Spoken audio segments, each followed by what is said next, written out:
Hi అండి. ఈరోజు వీడియోలో వంకాయ గ్రేవీ కర్రీని ప్రెషర్ కుక్కర్లో ఎలా తయారు చేసుకోవాలో చూపించబోతున్నాను. ఈ కూర చాలా తొందరగా రెడీ అయిపోతుందండి. రైస్, రోటీ, చపాతీ, బగారా రైస్లోకి చాలా బాగుంటుంది. ఈ కర్రీని ఎలా తయారు చేసుకోవాలో వీడియోలోకి వెళ్ళి చూసేద్దాము. నేనైతే 1/2 కిలో వంకాయని శుభ్రంగా కడిగి ఇలా చిన్న చిన్న ముక్కలుగా కట్ చేసి తీసుకున్నాను. అలాగే 5 ఆలుని కూడా తీసుకోవాలి. శుభ్రంగా కడిగి పీల్ చేసి ఇలా ముక్కలుగా కట్ చేసి వేసుకోవాలి. ఆలు అంటే బంగాళదుంప అండి.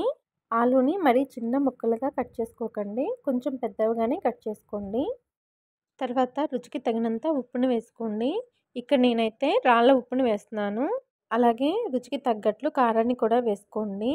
తర్వాత ఒక 1/2 టీ స్పూన్ పసుపు, 1/2 స్పూను ధనియాల పౌడరు, 1/2 స్పూను జీలకర్ర పౌడరు, 1 టేబుల్ స్పూన్ అల్లం వెల్లుల్లి పేస్ట్ వేసుకోండి. అలాగే 1/2 టీ స్పూన్ గరం మసాలాను కూడా వేసుకోండి. అలాగే 3 టేబుల్ స్పూన్ల వరకు పెరుగును కూడా వేసుకోండి. పెరుగుని కొంచెం గట్టి పెరుగుని వేసుకోండి, మరీ పల్చగా ఉన్న పెరుగుని వేసుకోకండి. తర్వాత 1 టేబుల్ స్పూన్ వరకు కసూరి మెతిని వేసుకోండి. అలాగే 2 పచ్చిమిరపకాయలని తుంచి వేసుకొని ఈ మసాలా మొత్తం వంకాయకి ఆలుకి పట్టేట్లు బాగా కలుపుకోండి. అన్ని ముక్కలకి ఈ మసాలా మొత్తం పట్టాలన్నమాట.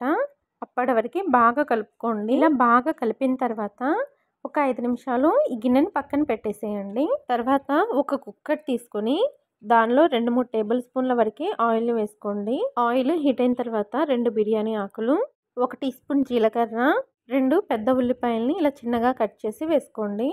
ఉల్లిపాయల్ని మరీ ఎక్కువగా ఫ్రై చేయాల్సిన అవసరం లేదండి, కొంచెం మెత్తబడే వరకు ఫ్రై చేసుకుంటే సరిపోతుంది. ఉల్లిపాయలు ఇలా వేగిన తర్వాత ఒక పెద్ద టమాటాని ఇలా చిన్న ముక్కలుగా కట్ చేసి వేసుకోండి. చిన్న టమాటాలు అయితే 2 వేసుకోండి. టమాటాలని 1 నిమిషం ఫ్రై చేసిన తర్వాత టమాటాలని కలుపుకుంటూ బాగా మెత్తబడే వరకు ఫ్రై చేసుకోండి. టమాటా సాఫ్ట్గా అయిన తర్వాత మనం మసాలా కలిపి పెట్టాం కదా వంకాయ ఆలు, ఇవన్నీ వేసేసుకోండి. వంకాయ ఆలు వేసుకున్న తర్వాత మీడియం ఫ్లేమ్లో వీటి మొత్తాన్ని 3 నుండి 4 నిమిషాలు చక్కగా కలుపుకుంటూ ఫ్రై చేసుకోండి. వంకాయ ఆలు 3-4 నిమిషాలు ఫ్రై చేసుకున్న తర్వాత మనం ఏ గిన్నెలో అయితే మసాలా కలిపామో ఆ గిన్నెలోనే 1 గ్లాస్ వరకు నీళ్లు పోసుకొని ఆ నీళ్ళని కుక్కర్లో పోసేసుకోండి.